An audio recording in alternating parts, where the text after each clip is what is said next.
బండి భగీరథ్ కేసులో మరో ట్విస్ట్ నెలకొంది. కొత్తగా ఇంకొక సెక్షన్ ని యాడ్ చేశారు. ఈ కేసుకు సంబంధించిన బ్రేకింగ్ ని మనం చూస్తూ ఉన్నాం.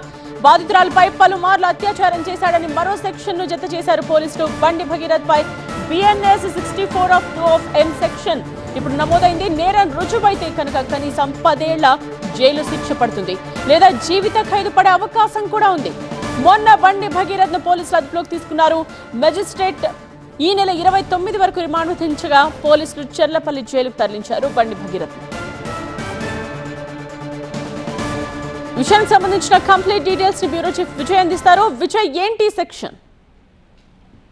పోక్సో కేసులో అరెస్ట్ అయిన బండి భగీరథ్ కి మరొక సెక్షన్ ని యాడ్ చేశారు. ఇప్పటి వరకు 2 సెక్షన్లు ఉంటే ఇప్పుడు 3వ సెక్షన్ యాడ్ చేశారు.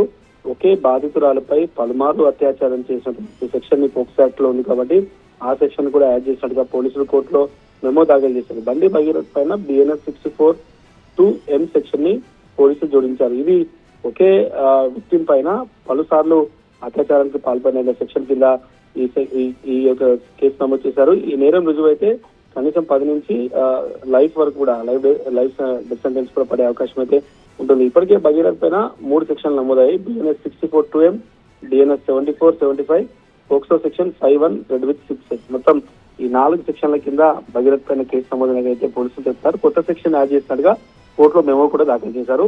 ఈ రోజు బండి భగీరథ్ ని కస్టడీకి ఇవ్వాలంటూ వారం రోజుల పాటు పోలీసులు కస్టడీ పిటిషన్ కూడా దాఖలు చేసే అవకాశం అయితే కనిపిస్తుంది. రైట్ విజయ్. భగీరథ్ కేసులో పోలీసుల విచారణ కొనసాగుతోంది. భగీరథ్ ను 10 రోజుల కస్టడీ కోరే యోచనలో పోలీసులు ఉన్నట్టుగా తెలుస్తోంది. కస్టడీకి ఇస్తే కనుక పోలీసులు సీన్ రీకన్స్ట్రక్షన్ చేసే అవకాశం ఉంది.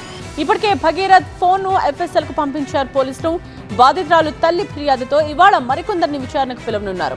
బండి భగీరథ్ ను ప్రస్తుతం చెర్లపల్లి జైల్లో ఉంచారు పోలీసులు. సాధారణ ఖైదీలతో కలిపే బరాక్ లో ఉంచారు జైలు అధికారులు.